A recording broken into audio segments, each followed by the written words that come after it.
Yep. Do some British TV. Australian. I used to do sound.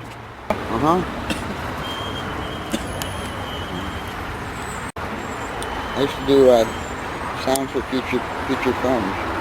So I'm a product of a broken home. Well, my father lived with my mother for 30 years in a loveless relationship.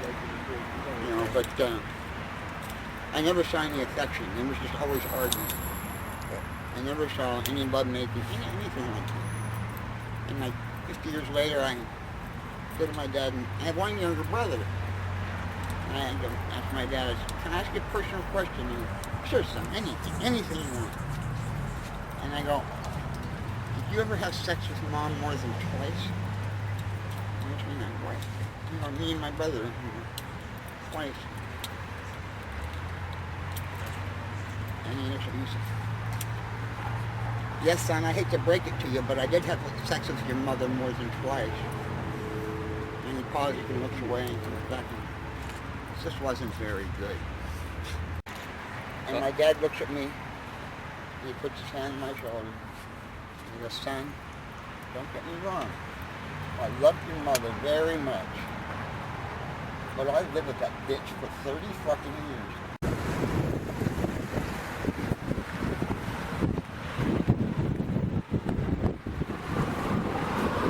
Go out to lunch, and they're sitting around the table, and they look at one another, and they go, you know, I've never met a Mexican Jew. And they look at each other, and they go, well, there's got to be Mexican Jews. Jews have settled all over the world. They've traveled everywhere.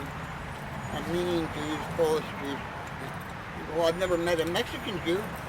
And then the waiter comes to the table, and they look up, and they go, excuse me, sir, you couldn't tell us there any Mexican Jews, could you? And he looks down at them, and he says, I don't think so, senor.